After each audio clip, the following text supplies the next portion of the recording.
Hi everyone welcome to G study point पे आज chapter हूँ तुम एडोलेसेंस कैसर जोटा कि आम गोटे पार्ट सारी नेक्स्ट पार्ट देखा।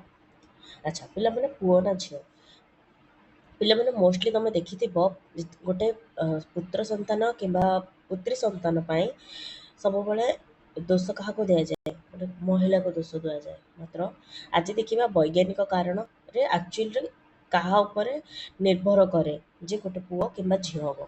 अच्छा पे तुम मैंने जाच पुओ मानकर कौन थाए शुक्राणु झील मानकर डिम्बाणु दी जनकर समायन कौन हुए समायन है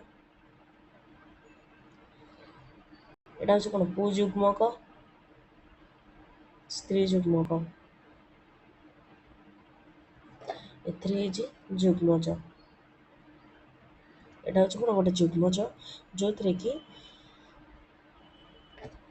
एथिरे गुणसूत्र उपर पुओ और झील निर्भर करे। अच्छा गुणसूत्र कौन ना मनीष शरीर में टोटाल केतटा गुणसूत्र थाए ना 23 जोड़ा गुणसूत्र थाए।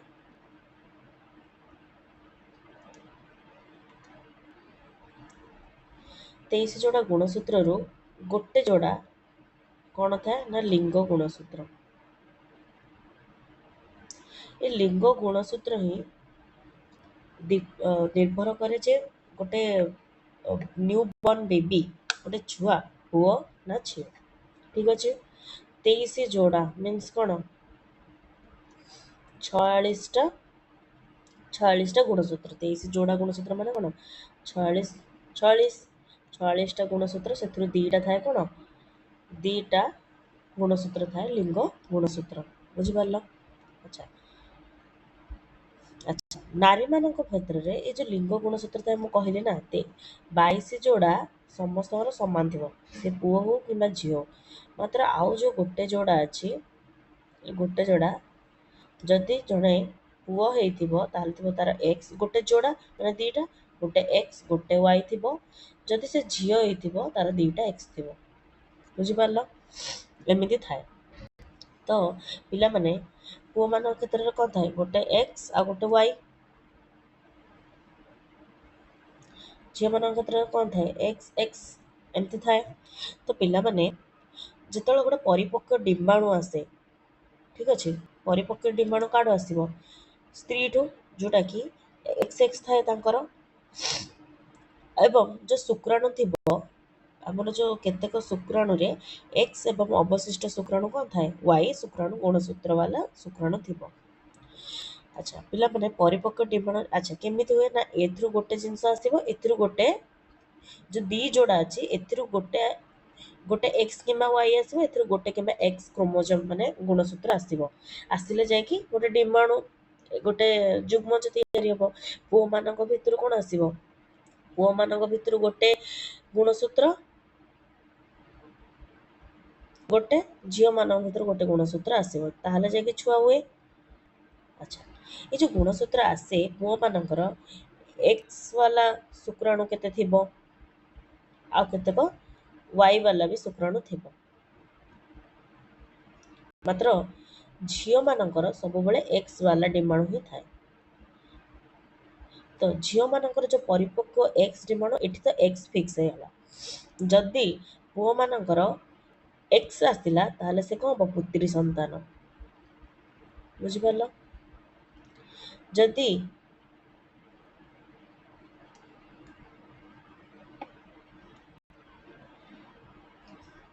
से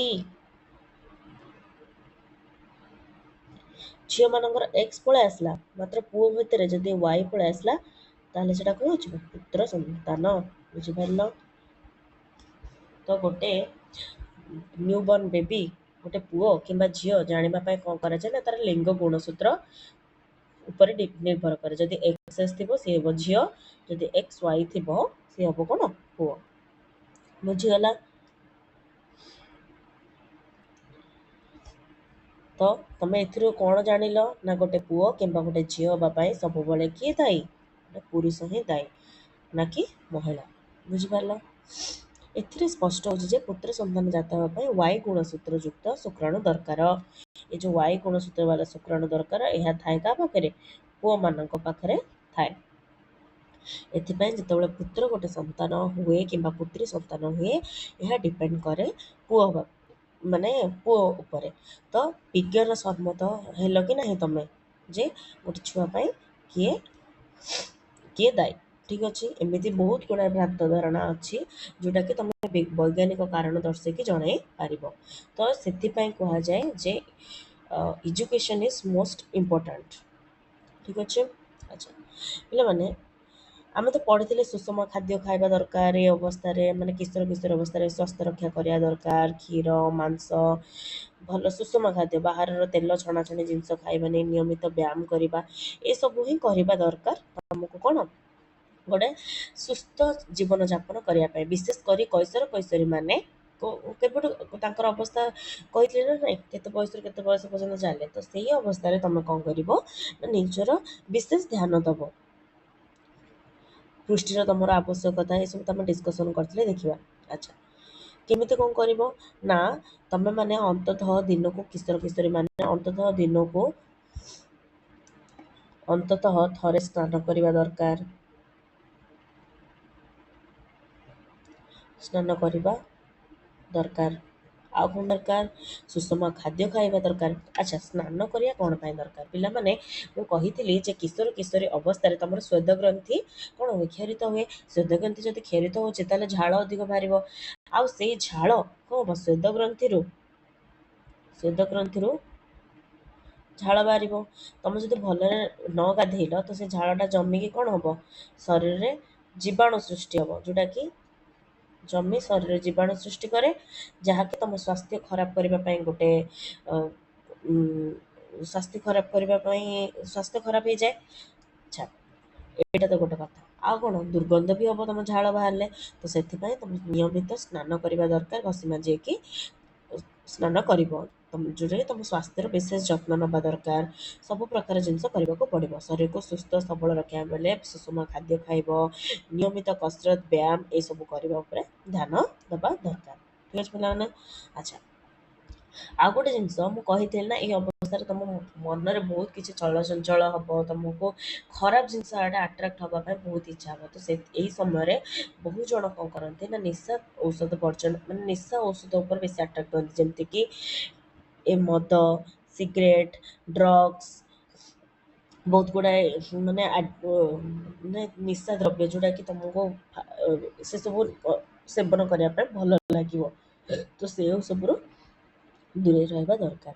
ତ ସେଥିପାଇଁ କ'ଣ କରାଯାଏ ନା ସ୍ୱାଭାବିକ ବୃଦ୍ଧି ପ୍ରକ୍ରିୟା ଅଂଶବିଶେଷ ଭାବେ କିଶୋରୀ ଠାରେ ଉଭୟ ଶାରୀରିକ ଓ ମାନସିକ ସ୍ତରରେ ବହୁ କାର୍ଯ୍ୟ ସମ୍ପାଦିତ କରିବାର କ'ଣ ସକ୍ଷମତା ଥାଏ। ତମେ ନିଜକୁ ଅସୁରକ୍ଷିତ ବିଭ୍ରାନ୍ତ ମନେ କରିବା ଉଚିତ ନୁହଁ।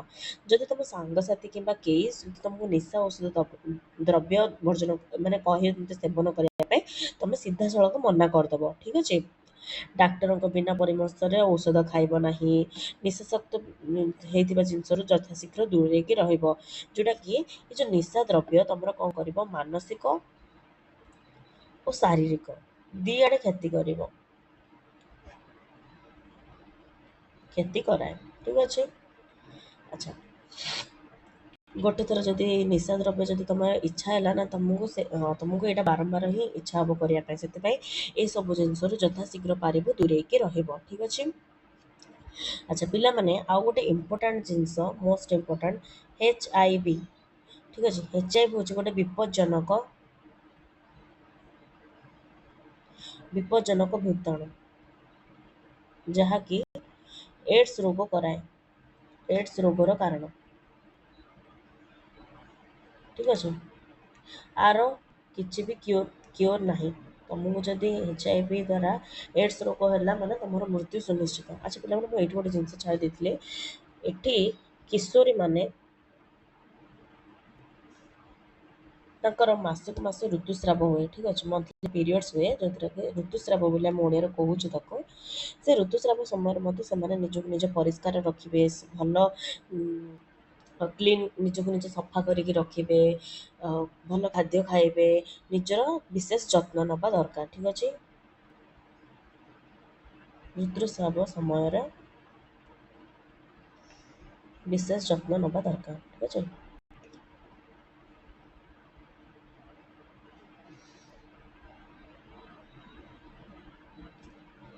ଆଚ୍ଛା, ଆମେ କୋଉଠି ନା ଏଡ୍ସରେ। ଆଚ୍ଛା, HIV ହେଉଛି ଗୋଟେ ନାମକ ବିପଜ୍ଜନ ଭୂତାଣୁ ଦ୍ୱାରା ଏହା ଏକ ଏଡ୍ସ ରୋଗର ମୁଖ୍ୟ କାରଣ। ଏଇଟା ବହୁତ ଇମ୍ପୋର୍ଟାଣ୍ଟ, ତମର ଆସିପାରେ କ୍ୱେଶ୍ଚନ୍। ତ ଆର କିଛି ରୋଗର ସମସ୍ୟାର ସମାଧାନ ଯଦି ଗୋଟେ ଥର ଗୋଟେ ମଣିଷକୁ ଏଡ୍ସ ହେଲା ମାନେ ସେ ଯେମିତି ହେଲେ ମୃତ୍ୟୁବରଣ କରିଥାଏ। ତ ଏଇଟା କେମିତି ହୁଏ ନା, ନିଶା ଔଷଧ ପାଇଁ ବ୍ୟବହାର କରାଯାଉଥିବା ସିରିଞ୍ଜ ଓ ଛୁଞ୍ଚି ଦ୍ୱାରା ଭୂତାଣୁ ସଂକ୍ରମିତ ବ୍ୟକ୍ତି ଠାରୁ ସୁସ୍ଥ ବ୍ୟକ୍ତିକୁ ସହଜରେ ସଞ୍ଚାରିତ ହୋଇଥାଏ। କେମିତି ନା, ସିରିଞ୍ଜ ଦ୍ୱାରା, ନହେଲେ ତମର ଯେଉଁ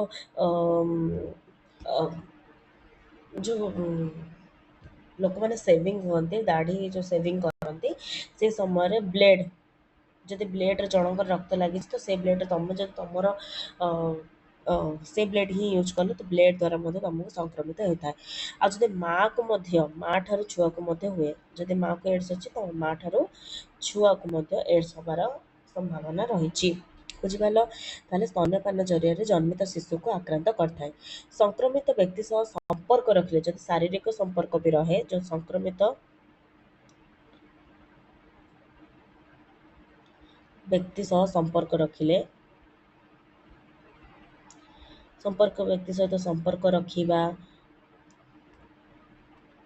ସିରିଞ୍ଜ ଦ୍ୱାରା ମା ଠାରୁ ଛୁଆକୁ କେମିତି ହୁଏ, ସ୍ତନ୍ୟପାନ ଜରିଆରେ ଏହି ଏଡ୍ସ ବହୁତ ମାତ୍ରାରେ ବ୍ୟାପିଥାଏ। ସେଥିପାଇଁ ଆକୁ ମଧ୍ୟ ବହୁତ ସତର୍କ ସହିତ ତମକୁ ସୁରକ୍ଷିତ ଅବସ୍ଥାରେ ରହିବାକୁ ପଡ଼ିବ। ତେଣୁ ଭୂତାଣୁ ସୁସ୍ଥ ବ୍ୟକ୍ତିର ଶରୀରରେ ପ୍ରବେଶ କରି ରୋଗ ସୃଷ୍ଟି କରିଥାଏ। ତେଣୁ କିଶୋର କିଶୋରମାନେ ଏଥିପ୍ରତି ବିଶେଷ ସଚେତନ ହେବା ଦରକାର। ତମମାନଙ୍କୁ ଏ ବୟସରେ ଏଇସବୁ ବିଷୟରେ ସଚେତନ ରହିବାକୁ ପଡ଼ିବ। ଠିକ୍ ଅଛି। HIV ଗୋଟେ ଇମ୍ପୋର୍ଟାଣ୍ଟ କ୍ୱେଶ୍ଚନ୍ ଯେଉଁଟାକି ଆସିବାର ସମ୍ଭାବନା ରହିଛି। ଆଚ୍ଛା ପିଲାମାନେ, ଝିଅମାନେ 18 ବର୍ଷ ପୂର୍ବରୁ ଆଉ ପୁଅମାନେ 21 ବର୍ଷ ପୂର୍ବରୁ ବିବାହ କରିବା ଆମ ଦେଶରେ ଆଇନ ସମ୍ମତ ନୁହେଁ। କାରଣ କିଶୋରୀମାନେ ମାନସିକ ଓ ଶାରୀରିକ ସ୍ତରରେ ଗର୍ଭଧାରଣ ପାଇଁ ପ୍ରସ୍ତୁତ ହୋଇନଥାନ୍ତି ବା ଯୋଗ୍ୟ ହୋଇନଥାନ୍ତି। ଠିକ୍ ସେମିତି ବୟସ ପୂର୍ବରୁ ଯଦି ବିବାହ ବା ଅପରିପକ୍ୱ ଅବସ୍ଥାରେ ଯଦି ବିବାହ ହେଲା ତ ମା ପିଲା ଦୁଇ ଜଣଙ୍କ ସ୍ୱାସ୍ଥ୍ୟ ଉପରେ ଏହା ପ୍ରଭାବ ପକାଇଥାଏ। ତେଣୁ ତା ଛଡ଼ା ଚାକିରି ପାଇବା କ୍ଷେତ୍ରରେ ମଧ୍ୟ ନାରୀ ଅସୁବିଧାରେ ପଡ଼ିଥାଏ। ମୁଁ ତମକୁ ଏଇଟା ଆଗରୁ କହିଦେଇଥିଲି, ସେଥିପାଇଁ ମାନସିକ ଯନ୍ତ୍ରଣା ଭୋଗିବାର ବି ଆଶଙ୍କା ଥାଏ। ସେଥିପାଇଁ 18 ବର୍ଷ ନହେଲା ଯାଏଁ ତମକୁ କ'ଣ, ଝିଅମାନେ ଆଉ 21 ବର୍ଷ ନହେଲେ ପୁଅମାନେ ବିବାହ କରିବା ଯୋଗ୍ୟ ନୁହଁ। ସେମିତି 18 ବର୍ଷ ବୟସରେ କ'ଣ ହେଉଛି, ତମେ ଗାଡ଼ି ଚଳାଇବା ନିଷେଧ, ପିଲାଙ୍କର ଖେଳ। ସେଥିପାଇଁ 18 ବର୍ଷ ପୂର୍ବରୁ ଗାଡ଼ି ଚଳାଇବା ନିଷେଧ, ଗାଡ଼ି ଚାଳନା ପିଲାଙ୍କ ଖେଳ କଥା ନୁହଁ। ଡ୍ରାଇଭିଂ ଲାଇସେନ୍ସ ଦରକାର। ତାପରେ ଡ୍ରାଇଭିଂ ସମୟରେ ହେଲମେଟ୍ ପିନ୍ଧି ନଥାନ୍ତି କେତେଜଣ। କୈଶୋର ବୟସର ପିଲାମାନେ ବହୁତ ଜୋରରେ ଗାଡ଼ି ଚାଳନା କରନ୍ତି, ଦୁର୍ଘଟଣାଗ୍ରସ୍ତ ହେବାର କାରଣ ଥାଏ। ଡ୍ରାଇଭିଂ ଲାଇସେନ୍ସ ନଥାଏ। ଏସବୁ ବହୁତ, ମୁଁ କହୁଛି ନା, ତମର ଏହି ବୟସରେ ବହୁତ ଖରାପ ଜିନିଷଟା ତମକୁ ସବୁ ଇଚ୍ଛା ହେବ। ଠିକ୍ ଅଛି। ସେଥିପାଇଁ ଏସବୁରୁ ନିଜକୁ ଦୂରେଇ ରଖିବା ଭଲ। ଠିକ୍ ଅଛି ପିଲାମାନେ, ତମର ଚାପ୍ଟର ଏଠି ସରିଯାଉଛି। ତ ପିଲାମାନେ ଭଲକି ରିଭିଜନ୍ କର। ଯାହା କିଛି ଡାଉଟ୍ ଥିବ ମୋତେ ନିଶ୍ଚୟ ଜଣାଇବ। ଆଉ କମେଣ୍ଟ ସେକ୍ସନରେ ଜଣାଅ। ଆଉ ଏପରେ ଆମେ ଗୋଟେ ନେକ୍ସଟ ଭିଡ଼ିଓ ଗୋଟେ କ୍ୱେଶ୍ଚିନ୍ ଆଣିବା। ଠିକ୍ ଅଛି। Thank you.